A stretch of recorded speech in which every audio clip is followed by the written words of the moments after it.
الحمد لله نحمده ونستعينه ونستغفره ونؤمن به ونتوكل عليه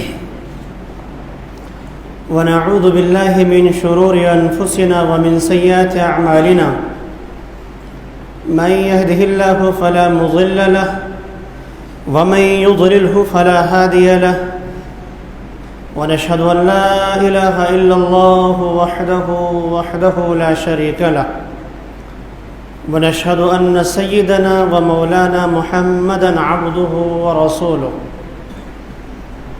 أرسله الله تعالى إلى كافة للناس بشيرا ونذيرا وداعيا إلى الله بإذنه وسراجا منيرا صلى الله تعالى عليه وعلى آله وأصحابه وبارك وسلم تسليما كثيرا كثيرا.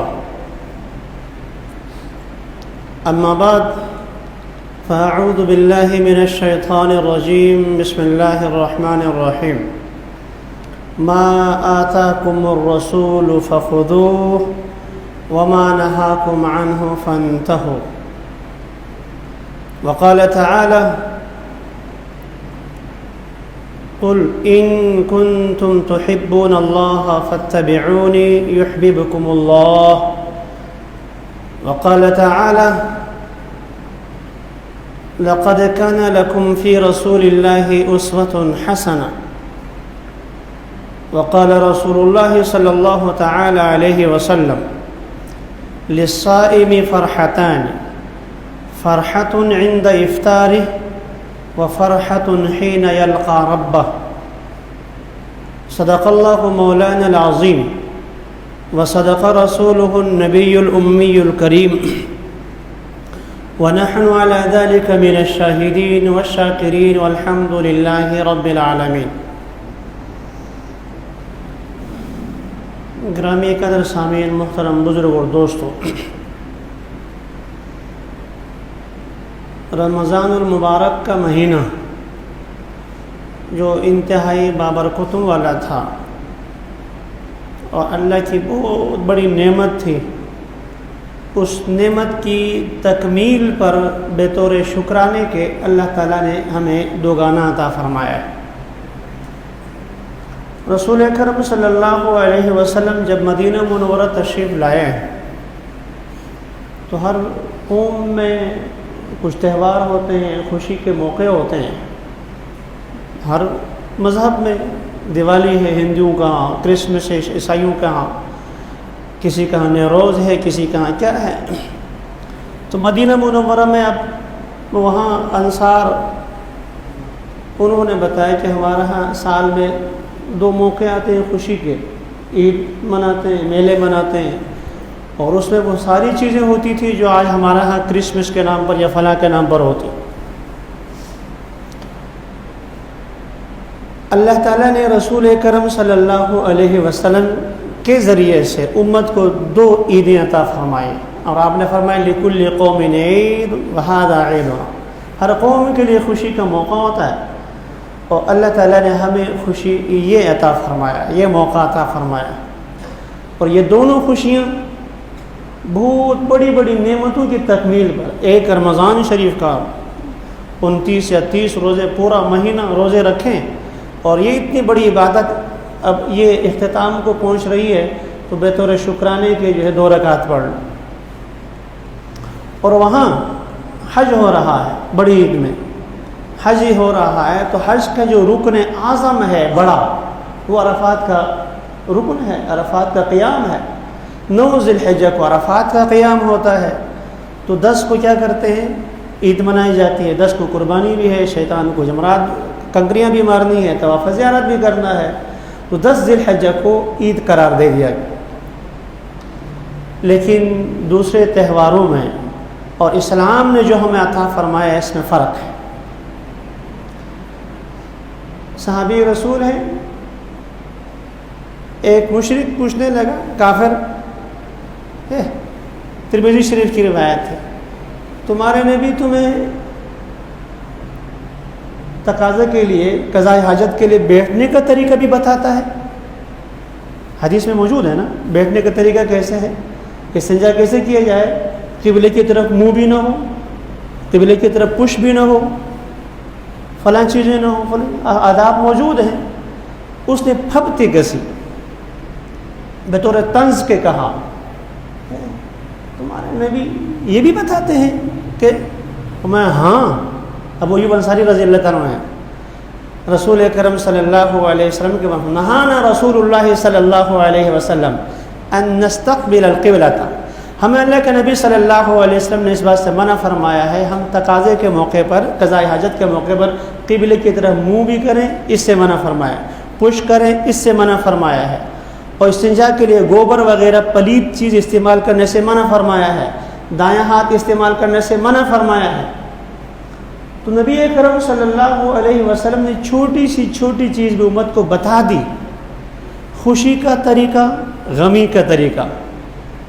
بیت الخلا جو آپ جس کو لیٹرین کہہ دیں، واش روم کہہ دیں، جو بھی نام دے دیں، وہاں جانے کا طریقہ بھی اور بیت اللہ جانے کا طریقہ بھی بتایا ہمارے نبی نے. اللہ تعالیٰ کی کروڑوں رحمتیں ہوں صلی اللہ علیہ وسلم. جب ہم نبی کے طریقے کے مطابق خوشی مناتے ہیں عبادت، غم کرتے ہیں عبادت، بیت الخلا جاتے ہیں عبادت، بیت اللہ جاتے ہیں تو اب عبادت. ایک اور کافر نے صحابی سے پوچھا تم لوگ عبادت کب کرتے ہو؟ جیسے عیسائیوں کا ہوتا ہے سنڈے منائے، اتوار کو چھٹی ہو گئی، عبادت کب کرتے ہو؟ کہا 24 گھنٹے عبادت کرتے. اور 24 گھنٹے عبادت، دوسرے تقاضے، اپنی ضروریات، بیوی بچوں کو حقوق. کہا ہم اپنے نبی کے طریقے کے مطابق کاروبار کرتے ہیں عبادت، ملازمت کرتے ہیں عبادت، عبادت گاہ میں جاتے ہیں عبادت، بیوی بچوں کے پاس جاتے ہیں عبادت. رسول اکرم صلی اللہ علیہ وسلم کی یہ حدیث میں نے کتنی دفعہ سنایا ہے. میاں اپنی بیوی کو خوشی سے دیکھے مسکرا دے، بیوی میاں کو دیکھ کے مسکرا لے، اللہ ان دونوں کو دیکھ کے مسکرا لیتا. اور یہ روایت کتنی دفعہ سنی آپ لوگوں نے. فرما بردار بیٹا اپنے والد کی طرف، اپنی والدہ کی طرف محبت بری نگاہ سے دیکھ لے، مقبول حج کا ثواب مل جاتا. تو ہمیں نبی پاک صلی اللہ علیہ وسلم کے واسطے سے اتنی پیاری چیزیں ملی، ہر چیز کی اجازت، خوشی کی، غمی کی اجازت، سب کچھ. اب وہ طریقہ بس محمد کا ہونا چاہیے صلی اللہ علیہ وسلم. تو وہ دوسری قومیں، مدینے والے یہود، وہ تو کھیل میلہ کرتے تھے عید کے موقع پر. آپ نے اس کھیل میلے کی بجائے یہ طریقہ بتایا کہ شکرانے کے 2 رکعت نفل پڑھنے ہیں، شکرانے کے 2 رکعت نفل پڑھنے. یہ پڑھنے پر پھر یہ کیا چیز ہے کہ وہ عبادت کی تکمیل کا شکر ادا کرنا. اور پچھلے جمعے میں نے عرض کیا تھا، صدیق اکبر رضی اللہ تعالیٰ عنہ کا قول نقل کیا تھا، ہر عبادت کے بعد 2 کام ہونے چاہیے. توبہ استغفار جیسا ہونا چاہیے تھا ایسا نہیں کر سکتے، اور شکر بھی ادا کرنا چاہیے. اللہ تعالیٰ شکر، اس کی توفیق آپ نے دی ہے. عبداللہ بن مسعود رضی اللہ تعالیٰ عنہ مشہور صحابی ہیں، جلیل القدر صحابی ہیں. فرمایا کرتے تھے کہ لوگوں نہیں معلوم اس عید کے موقع پر ہم کس سے تعزیت کریں اور کسے خوش مبارکبادی دے دیں. جن کی عبادت مقبول ہو گئی ان کو مبارکباد کے لائق، اور جن کی عبادت مقبول نہ ہو تو وہ تعزیت کے لائق ہیں. کسی کا فوت ہونا، باپ کا مر جانا، ماں کا مر جانا، بیوی بچوں کا مر جانا، یہ اتنا نقصان نہیں ہے جتنا اس عبادت کا مردود ہونا نقصان ہے. ترمذی شریف کی روایت میں موجود ہے، حضرت صلی اللہ علیہ وسلم نے فرمایا جس شخص سے عصر کی نماز فوت ہو گئی فَكَأَنَّمَا وُتِرَ أَهْلُهُ وَمَالُهُ، عصر کی نماز فوت ہو گئی، وہاں عصر کا ذکر کوئی بھی نماز اگر فوت ہو گئی تو گویا کہ تمہارا اہل و عیال سب کا سب، تمہارا مال اسباب سب کا سب تباہ و برباد ہو. تو ایک نماز کے قضا ہونے پر اللہ کے نبی فرماتے اتنا نقصان ہے، تو اگر ہمارے پورے رمضان کی نمازیں روزے قبول نہ ہو جائے تو یہ سے بڑا نقصان. تو عبداللہ بن مسعود فرمایا کرتے تھے رضی اللہ تعالیٰ عنہ، لوگوں نہیں معلوم کہ کس سے ہم مبارکباد دے دیں، بس جن کی عبادتیں مقبول ہیں سلام ہے انہیں، مبارکباد ہے ان کے لیے، اور جن کی عبادت قبول نہ ہو ان کے لیے ان کی تعزیت۔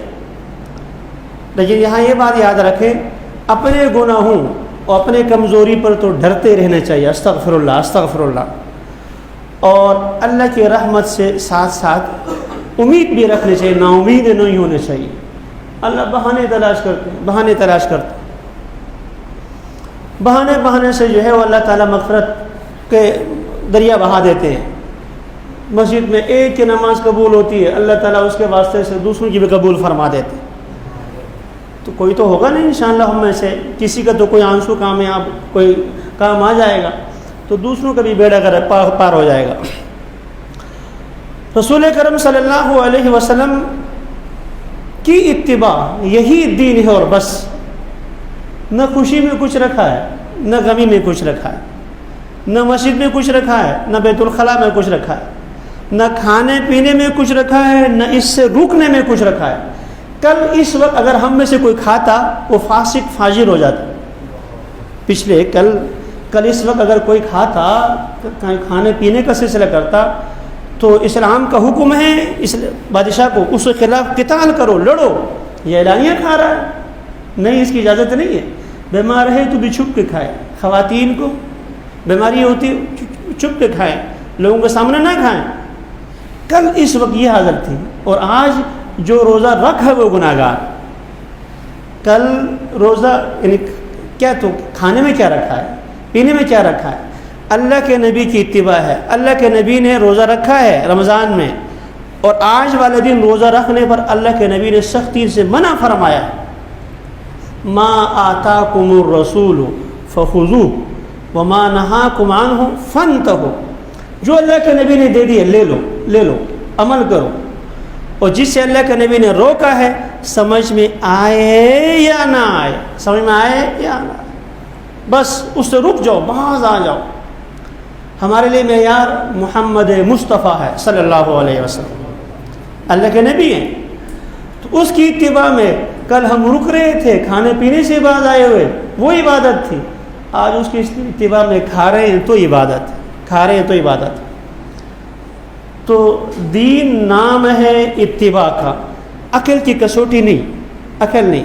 ہمارے عقل میں یہ بات آ رہی، یہ نہیں آ رہی، یہ ہمیں اچھا لگتا نہیں آتا، یہ میں ایکسیپٹ نہیں کرتا، یہ میری سمجھ میں نہیں آتی۔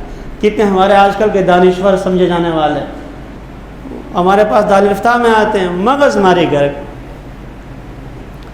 کئی ٹائم لگانے کے بعد مجھے یہ بات سمجھ نہیں آئی، کیا پدی کے شوربہ، کیا پدی کے شوربہ، کہ تم کہاں، تمہارے عقل کیا، کس بات کے مولی ہو، جب محمد نے کہہ دیا صلی اللہ علیہ وسلم، صحیح حدیث میں آ گئی، بس اس کے بعد اگلا ہے ہی نہیں۔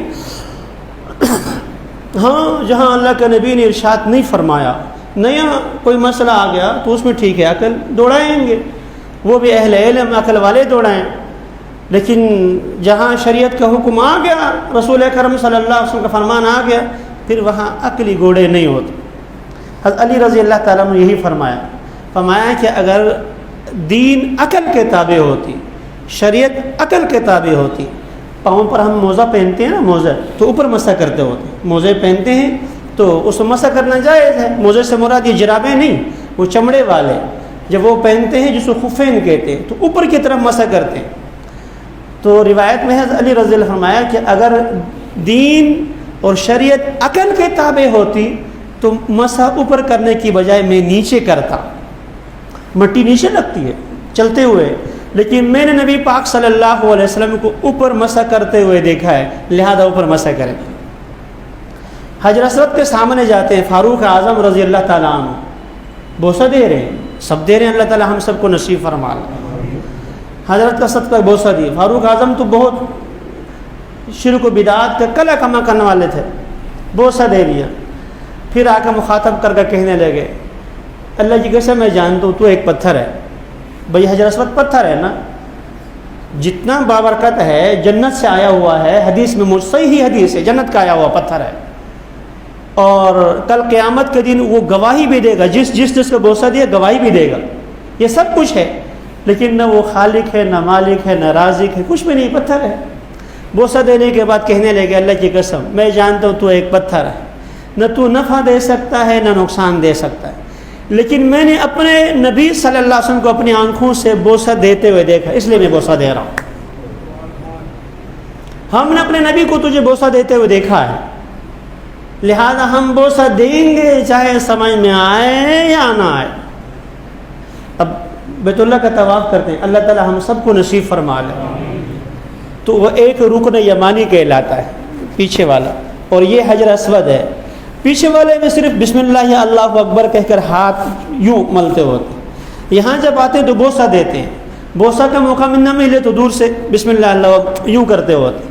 لیکن وہ جو کونے ہیں اس کونے میں وہ پیچھے والے کونے وہاں تو کچھ بھی نہیں کرتے ہوتے، وہاں ہاتھ لگانے کی اجازت نہیں، یہاں ہاتھ لگائیں گے، یہاں بوسہ دیں گے، بقیہ جو حتیم کی طرف جو دو کونے ہیں وہاں کچھ بھی نہیں کرتے ہوتے۔ کیوں؟ نبی نے نہیں کیا ہے صلی اللہ علیہ وسلم۔ جس کو نبی نے چھوا ہم چھوئیں گے، جس کو نبی نے بوسہ دیا ہم بوسہ دیں گے، جس کو نبی نے چھوڑا ہم چھوڑ دیں۔ ما آتاکم الرسول فخذوہ وما نہاکم عنہ فانتہوا، جو اللہ کے نبی تمہیں دیں اس کو لے لیں، جس سے روکیں بس رک جائیں، آگے قدم نہیں۔ رمضان شریف روزے ان کی بابرکت نعمت کی تکمیل پر اللہ تعالیٰ نے یہ عطا فرمایا ہے۔ رسول اکرم صلی اللہ علیہ وسلم نے ارشاد فرمایا للصائم فرحتان، نسائی شریف جو صحاح ستہ میں سے ایک کتاب ہے اس کی حدیث میں نے آپ کے سامنے پڑھی، للصائم فرحتان، روزہ دار کے لیے دو خوشی کے موقع ہوتے ہیں، اور ایک فرحت عند افطارہ، افطار کے موقع پر آپ دیکھ لیں چھوٹے ہوں بڑے ہوں سب جو ہے وہ سب کی نظریں ہوتی ہیں، سب کی نظریں ہوتی ہیں، کتنا خوشی کا مقام ہوتا ہے کہ دسترخوان پر جب بیٹھتے ہیں تو سب اس وقت جو مقام ہوتا ہے مجھے کہنے کی ضرورت نہیں ہے، آپ خود بہتر سمجھتے ہیں۔ اور دوسرا فرمایا کہ فرحت حین یلقى ربہ، حقیقی خوشی تو تب ہوگی جب کل قیامت میں اللہ سے ملاقات ہو۔ دنیا میں جتنی نعمتیں ہیں یہ حقیقی نعمتیں نہیں ہیں، وہ جنت کی نعمتوں کا ایک پرتو ہے، بس ایک ہلکی سی جھلک ہے، نعمتیں حقیقت میں ادھر ہیں۔ دنیا میں جتنی مصیبتیں پریشانیاں تکلیفیں ہیں یہ کچھ بھی نہیں، یہ آخرت کے اس جہنم کے عذاب کا ایک ہلکا سا پرتو اور ایک جھلک سی ہے، اس کے علاوہ کچھ بھی نہیں ہے۔ رسول اکرم صلی اللہ علیہ وسلم کی صحیح حدیث، کل قیامت میں اللہ تعالیٰ ایک بندے کو بلائے جس نے دنیا میں سکھ چین دیکھا ہی نہیں ہے، تکلیف تکلیف تکلیف مصیبت پریشانی اسی میں گزارا، چین سکھ قریب سے چھو کے بھی نہیں گزری۔ اس کو ذرا صرف جنت کا ایک نظارہ کرا کے لاؤ، اس کو ایک نظارہ کرا کے لائیں گے، اللہ اس کے سامنے کھڑا کر دیں گے، اللہ بندے سے پوچھے گا میرے بندے آپ کو کوئی تکلیف، آپ کو کوئی تکلیف؟ قسم کھا کے کہے گا کہ اللہ کی قسم تکلیف مجھے کوئی چھو کے بھی نہیں گزری۔ ایک صرف جنت کا منظر دیکھنے کے بعد جنت کے نعمتوں سے لطف اندوز نہیں ہوا، صرف ایک منظر دیکھا بس پچھلے سارے کے سارے غم بھول گئے۔ اور ایک ایسے بندے کو اللہ بلائے جس نے دنیا میں چین سکھ عیاشی جو چاہیں آپ زبان میں لائیں، وہ دکھ درد تکلیف کبھی اس کا جو ہے گزر بھی نہیں ہوا۔ فرشتوں کو حکم ہوگا کہ ذرا جہنم کا ایک نظارہ کرا کر وہاں کا عذاب، وہاں کی وہ بدبو کے اور وہاں کا جو ہے وہ بچھو سانپ اور جو کچھ دستے ہیں، اللہ تعالی ہم سب کی حفاظت فرمائے، کہ ایک ذرا دکھا کے لو منظر جہنم کا، ایک منظر اس کو دکھا کر لائیں گے۔ اللہ بندے سے پوچھے آپ نے دنیا میں کوئی امن چین سکون سکھ دیکھا ہو؟ قسم کھا کے کہے گا کہ میں نے دنیا میں سکھ چین کا نام میں نے سنا۔ تو تکلیفیں ادھر کی ہیں، یہاں تکلیف اس کا ایک بس ہلکی سی جھلک ہے۔ نعمتیں وہاں کی ہیں، یہاں کی نعمتیں وہ اتوبی ہی متشابہہ۔ دنیا میں بھی ہم کہتے ہیں انگور ہے، یہ آم ہے، پھلوں کا بادشاہ ہے، یہ کیلا ہے، یہ فلاں ہے فلاں ہے، جنت میں جائیں گے وہاں بھی ہوگا رمان، انگور، انار، انگور، کھجور وہاں بھی، لیکن یہ انار کہاں اور وہ انار کہاں؟ وہاں انار کا دانہ توڑیں گے آپ، ہر دانے کا الگ ذائقہ، ہر دانے کا الگ ذائقہ، کھاتے چلے جائیں اگلے کا الگ ذائقہ۔ یہاں تو ایسا ہے کہ ایک دفعہ کھائیں، اچھا چندے والے پہلے والے مدرسے کے لیے، دوسرے والے پہلے والے مسجد کے لیے، یہ دو گروپ چل رہے ہیں۔ پہلے والے ساتھی جو آ رہے ہیں یہ مسجد کے لیے چندہ کر رہے ہیں، دوسرے جو بعد کے جو طالب علم آ رہے ہیں وہ مدرسے کے لیے۔ تفصیل میں پچھلے جمعے میں بیان کر چکا ہوں کہ مسجد میں کیا ڈالنا ہے اور مدرسے میں کیا چیزیں ہیں۔ آپ لوگ صرف جیب سے کچھ نکال کر باقی توجہ میری طرف رکھیں۔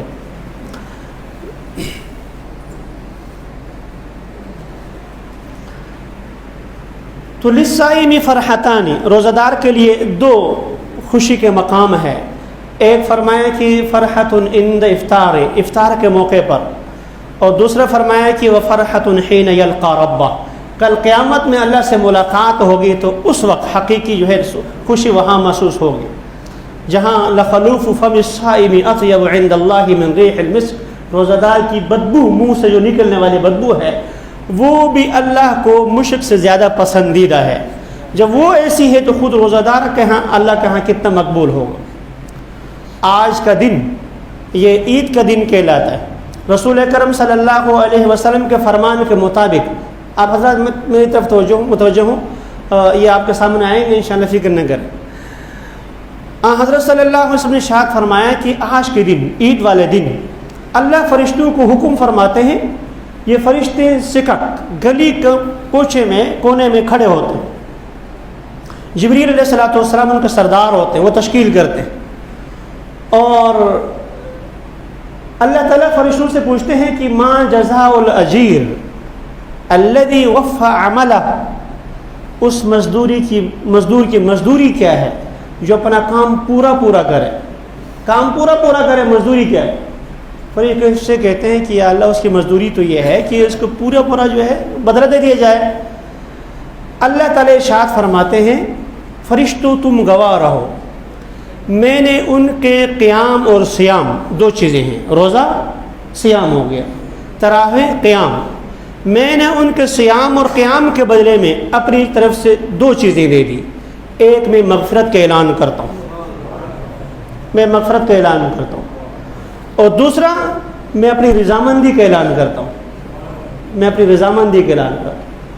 اور وہاں اللہ ایک دفعہ جس سے راضی ہو گئے فلا اسخط ابدا، اللہ جس سے راضی ہو گئے پھر آئندہ ناراض نہیں ہوگا۔ یہاں میاں بیوی کا مسئلہ نہیں ہوگا، اچھا جوڑا آپ بیوی کو لے کر آئے تو خوش ہو گئے، اگلے دن کوئی اور معاملہ ہوگا تو پھر ناراض ہو گئی، آج افطاری اچھی ہو گئی تو خوش ہوگا، اگلی مرتبہ ناراض ہو گئی۔ ایک بہن آ گئی اس کے لیے اچھی آپ نے افطاری صلاح کیا، خوش ہو گئی، اگلی بہن آنے پر جو ہے ٹھیک نہیں ہوا، ناراض ہو گئی، وہ والا معاملہ نہیں وہاں پر۔ اللہ ایک دفعہ راضی ہو گئے تو پھر آئندہ ناراض نہیں ہوں گے۔ پھر آگے اللہ کے رسول صلی اللہ علیہ وسلم نے ارشاد فرمایا،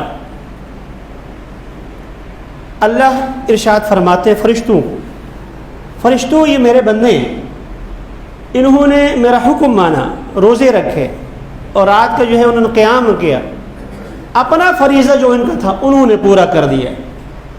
آج وہ انعام لینے کے لیے عیدگاہ کی طرف آ رہے ہیں، تو مجھے اپنے عزت کی قسم، مجھے اپنے جلال کی قسم، مجھے اپنے بلند مرتبے کی قسم، آخرت کے بارے میں یہ جو کچھ مانگیں گے میں دے دوں گا، آخرت کے بارے میں جو کچھ مانگیں گے میں دے دوں گا۔ دنیا کے بارے میں اگر مجھ سے سوال کریں گے تو میں دیکھوں گا اس کا مناسب ہے یا نہیں۔ بندہ کبھی مانگتا ہے کوئی اچھی بہت دولت مانگتا ہے، حالانکہ دولت اس کے لیے نقصان دہ ہوتی ہے۔ آپ نے دیکھا کہ ایک انسان جو ہے وہ منی چیزوں کے پاس جاتا ہے، وہاں سے پیسے نکال کر لاتا ہے، باہر آیا ڈاکو آئے اس کو جان سے مار دیا، پیسے لے لیے، بینک کے اندر گئے وہاں لوٹ لیا، بندوں کو مار دے، پیسے لے لیے، تو یہ پیسے اس کے لیے نفع کا نہیں ہو، نقصان کا ہو گیا۔ تو ہم چونکہ مختصر عقل کے مالک ہیں، انجام سے واقف نہیں ہیں، اس لیے ہم کبھی بے شمار بڑی دولت مانگتے ہیں، حالانکہ وہ دولت ہمارے لیے گمراہی کا سبب بن سکتی ہے۔ تو اللہ فرماتے ہیں اگر یہ آخرت کے بارے میں مجھ سے سوال کریں گے، جو مانگیں گے میں دے دوں گا، جو مانگیں گے میں دے دوں گا، ہدایت مانگے ہدایت دوں گا، جنت مانگے جنت دے دوں گا، بخشش مانگے وہ دے دوں گا۔ دنیا کے بارے میں سوال کریں گے، دنیا کے بارے میں سوال کریں گے تو میں انہیں ان کی حالات پر نظر کروں گا، انہوں نے یہ مانگا اس سے اچھا کوئی چیز دے دیا، اس سے اچھی چیز دے دی۔ اللہ تعالیٰ یوں فرماتا، اس انعام کو سن کر فرشتے جبریل سے پوچھتے ہیں کہ امت محمدیہ رسول کرم صلی اللہ علیہ وسلم کی امت کے ساتھ اللہ نے کیا معاملہ فرمایا؟ جب جبریل علیہ الصلوۃ والسلام یہ فرماتے ہیں کہ اللہ تعالیٰ نے ان کے گناہوں کو معاف کر دیا، اللہ ان سے راضی ہو گیا، اللہ نے ان کو یہ انعامات دے دیے، تو فرشتے خوش ہوتے ہیں۔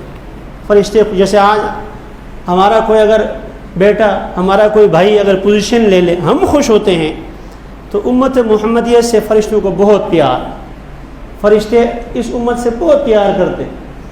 تو اللہ کے نبی صلی اللہ علیہ وسلم نے فرمایا کہ جب یہ سنتے ہیں اللہ نے امت محمدیہ کی مغفرت کر دی، تو پھر فرشتے ایک دوسرے کو خوشخبری دیتے ہیں، مبارک ہو، بہت خوشیاں مناتے ہیں۔ لیکن پچھلے جمعے کو میں نے عرض کیا تھا، یاد رکھیں کہ جیسے رمضان کی آخری رات میں سب کی مغفرت کر دی جاتی ہے، 4 قسم کے بندوں کی اللہ اس دن بھی مغفرت نہیں فرماتے ہوتے۔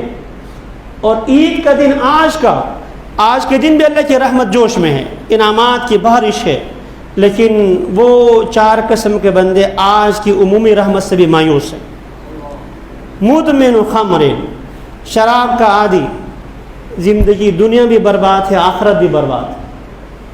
بھئی شراب پئیں تو دنیا بھی برباد ہے، صحت تباہ و برباد ہے، پیسہ خرچ الگ سے ہے، اور دین تباہ و برباد الگ سے ہے۔ اس لیے ہمارے بھائیوں میں سے کوئی خدا نہ خواستہ اس لت میں مبتلا ہے تو اللہ کے لیے اس سے توبہ کرے، استغفار کرے، معاف بس اللہ سے کہہ کے چھوڑ دیں۔ دوسرا فرمایا کہ والدین کا نافرمان کیا ملے گا؟ یاد رکھیں والدین کو جو ستائے گا، یہ قسم کھا کے یاد رکھو کہ اس کی اولاد اسے لازماً ستائے گی۔ جو آج اپنے والدین کے ساتھ تم کرو گے، کل تمہاری اولاد تمہارے ساتھ اس سے بدتر سلوک کرے گی۔ اسی ممبر پر بیٹھ کر میں نے آپ کو بتایا ہے کہ میں اپنے آنکھوں سے دیکھ آیا ہوں، میں جانتا ہوں ایسوں کو جنہوں نے اپنے والد کو مارا تھا، جس جگہ پہ کھلیان کہتے ہیں آپ لوگ، پتہ نہیں کیا کہتے ہیں آپ لوگ، وہ گندم جہاں گھاتے ہیں نا، اب تو تھریشر مشین آ گیا، پہلے کھلیان ہوتا تھا، جانور اوپر گھمایا کرتے تھے۔ تو اس کھلیان میں ایک صاحب نے اپنے والد کو مارا تھا، میں جانتا ہوں جس نے مارا تھا، اس کے والد کو نہیں جانتا، جس نے مارا تھا وہ زندہ ہے جانتا ہوں، اور اسی جگہ پر اس کے بیٹے نے اس کو مارا، اس کو بھی جانتا ہوں۔ جہاں آج اپنے والدین کے ساتھ آپ کریں گے، اگر آپ نے ایک مارا ہے نا، کل تمہاری اولاد تمہیں 2 مارے گی۔ یہ ایسا ہے کہ یہ فطرت کا اصول ہے، یہ فطرت کا اصول، شریعت کا اصول نہیں۔ شریعت کے اصول میں نرمی ہے، فطرت کے اصول میں نرمی نہیں، وہاں بس دبنگ چیز ہے۔ والدین کے ساتھ کرنے والا بس تیار رہے تمہاری اولاد تمہارے ساتھ ایسا کرے۔ خدا نہ خواستہ کسی کے والدین فوت ہو گئے، انہوں نے ان کے ساتھ برا کیا تھا، اب یہ توبہ استغفار کرنا چاہتا ہے، تو کیا اس کے لیے کوئی گنجائش ہے؟ ہاں ہے۔ شریعت قرآن کہتا ہے لا تقنطوا من رحمت اللہ، اپنی والدین کے لیے اتنا مانگو، صدقہ خیرات ان کے نام پر اتنا کر دو، تمہیں 100% یقین ہو اگر میرے والدین زندہ ہوتے نا تو اس مجھ سے راضی ہو جاتے، اللہ ان کو راضی کر دیں گے۔ اللہ نے پھر بھی نہیں چھوڑا۔ اور تیسرا یہ ہے کہ قطع رحمی کرنے والا اپنے عزیزوں سے، اس کی تفصیل پچھلے جمعے کو عرض کر دیا ہے میں نے۔ اور چوتھا آدمی مشاحن، دل میں کینہ رکھنے والا، کینہ بغض اندر رکھا ہوا ہے، اور فلاں موقع پہ اس نے یہ کیا تھا، کتنی چھوٹی چھوٹی سی باتیں ہیں، یہ اپنے اندر رکھ کر ہم آج اللہ تعالیٰ کی عمومی رحمت سے بھی مایوس ہوتے ہیں۔ اس لیے درخواست ہے کہ ان چاروں میں سے کوئی کسی کے اندر پائی جاتی ہے، ادھر ہی توبہ کر لیں، باہر جا کر میں والدین کو راضی کر دوں گا، اللہ ابھی راضی ہو جائیں گے۔ روٹھا ہوا اور بھاگا ہوا، عرصے دراز سے گم اولاد بیٹا بیٹی واپس آنے پر والدین اتنی جلدی راضی نہیں ہوتا جتنے وہ اللہ اپنے بندوں سے، گناہگار بندہ توبہ کر اس سے راضی ہو جاتے. اللہ تعالی ہم سب سے راضی ہو جائیں. اللہ تعالی ہمارے رمضان کے روزے قبول فرما لے.